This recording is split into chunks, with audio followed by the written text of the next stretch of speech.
Injection लगवाने से रोज़ा नहीं टूटेगा। बहुत से भाइयों का ये सवाल है कि क्यों नहीं टूटेगा। मेरे अजीज़ों, अस्सलाम अलैकुम नाज़रीन, उम्मीद है आप लोग खैर आफियत से होंगे। इस वीडियो में हम आप लोग को मुफ्ती सलमान अज़ीज़ साहब का एक बहुत ही प्यारा बयान दिखाने वाले हैं, जिसमें उन्होंने बताया है कि किन चीज़ों से रोज़ा आपका टूटता है, किन चीज़ों से नहीं टूटता है, और काफ़ी अच्छे सवाल थे, उनके जवाब भी थे इसी वीडियो में।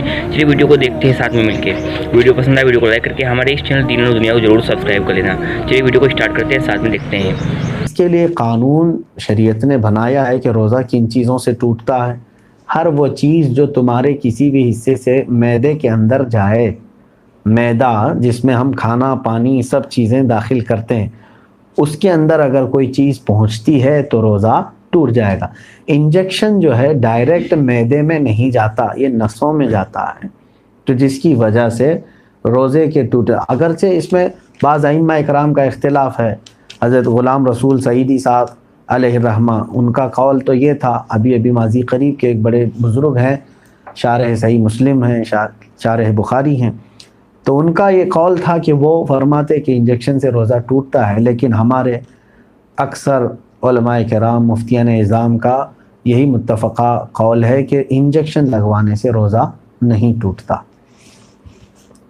अब मैंने वो बताया है कि मनफज़ यानी वो रास्ता जो मैदे तक ले जाता है, मैदे तक दाखिल होने तक की कोई चीज़ है, तो उससे रोज़ा टूट जाता है।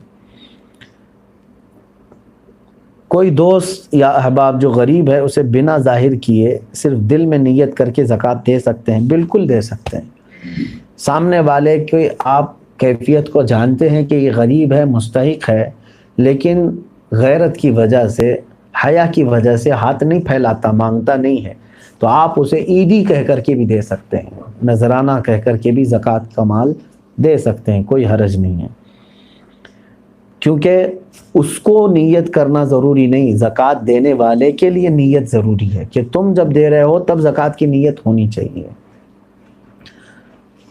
मेरे पड़ोसी को साइनस का मसला है, तो क्या वो रोज़ा रख सकते हैं? साइनस जहाँ तक मैं जानता हूँ ये नाक की बीमारी को कह रहे हैं, यानी यही होगा मेरे ख्याल से, इसी को कह रहे होंगे, सांस लेने में तकलीफ़ हो रही हो। तो ऐसी कोई तो ये रोज़े के माने चीज़ नहीं है, उन्हें रोज़ा रखना चाहिए। रोज़ा छोड़ने के जो उज़्र हैं वो ऐसी बीमारी कि अगर वो रोज़ा रख ले तो बीमारी में इजाफ़ा हो जाएगा, शिद्दत बढ़ जाएगी और जान ख़तरे में पड़ जाएगी। ऐसी बीमारी है तो उसे रोज़ा छोड़ने की इजाज़त है। बाकी अगर ये सर्दी बुखार वगैरह में अगर रोज़ा रख सकता है तो उसको रख लेना बेहतर है। मेरे पड़ोस,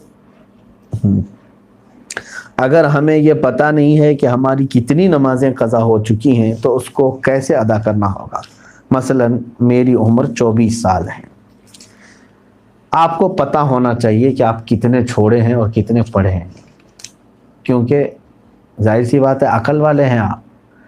आपकी उम्र आज 24 साल, जैसे साहब आप कह रहे हैं 24 साल आपकी उम्र है और आपको मालूम नहीं है कि कितनी छूटी हैं, लेकिन आपको शरीयत ने एक तरीक़ा ये दिया है, अंदाज़ा करो। हो सकता है तुम पर नमाज़ें फ़र्ज़ किस उम्र से हुई, मिसाल के तौर पर 12 साल से, सब पर होती नहीं है, जब बालिग़ हुआ उस वक्त से नमाज़ें फ़र्ज़ हुई। अब ये 24 साल वाले जो हैं, मैं एक फॉर एग्ज़ाम्पल बता रहा हूँ, हो सकता है इन 14 साल में बालिग़ हुए, नमाज फ़र्ज़ हुई 14 साल की उम्र से। 14 साल से लेकर 24 साल इनकी उम्र है आज, तो कितने साल हुए? 10 साल। इतना तो आपको खुद मालूम होगा कि इन 10 सालों में मैंने कितने सालों की, सब मिलाऊंगा अगर, तो कितने साल की नमाज बनेगी। हो सकता है आधा कर लो, और उसमें भी सारी नमाजें एक तरह की नहीं है। कुछ लोगों की अक्सर नमाजें अगर छूटी होंगी तो फजर छूटी होगी, इशा छूटी होगी, और अक्सर पढ़ी होंगी तो मगरिब या असर या ज़ोहर ये पढ़ी हुई होंगी। तो आपको एक अंदाज़ा करना होगा, गालिब गुमान 10 साल मेरे ऊपर नमाज फ़र्ज़ हो करके इतना अरसा हो गया है, मैंने मगरिब की नमाज इसमें से 8 साल तो पक्का पढ़ा ही हूँ। शायद हो सकता है सब मिला करके जो छूटी होंगी मेरी वो 2 साल की होंगी। असर की नमाज और ज़ोहर की नमाज मेरे ख़्याल से मैंने 6 साल तो पढ़ाई हूँ, यानी पूरी मिलाऊंगा पूरी नमाजें तो वो 6 साल की बन सकती हैं, 4 سال کی اگر سب چھوٹی ہوئی جمع کروں گا تو 4 سال کی بن سکتی ہیں. تو ہوا یہ کہ مغرب کی چھوٹی ہوئی کتنی ہوئی؟ 2 سال کی. ظہر عصر کی چھوٹی ہوئی 4 سال کی ہو گئی. 6 سال پڑا ہوگا اور 4 سال چھوٹی ہوگی. اب آتا ہے عشاء کا نمبر اور فجر کا نمبر. تو آپ یہ سوچ لو کہ یہ 10 سالوں کے اندر ہو سکتا ہے 1 سال پوری نمازیں ملا کر کے میں نے فجر پڑھی ہوں گی, 9 سال تو میری فجر باقی ہوگی, اور عشاء کو آدھا کر لو. تو ہر نماز کو آپ کو ایک غالب گمان بنانا پڑے گا.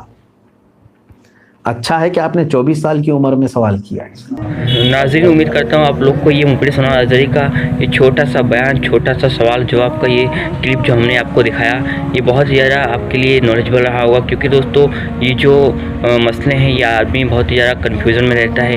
اگر آپ لوگ کو اس پرکار کی اور ویڈیو چاہیے تو ہمارے چینل کو ضرور سبسکرائب کر لیں تاکہ آپ لوگ کو اس پرکار کی اور ویڈیو ہم اپنے چینل پر دکھاتے ہیں. ملتے ہیں کسی اور ویڈیو میں, تب تک کے لیے اللہ حافظ.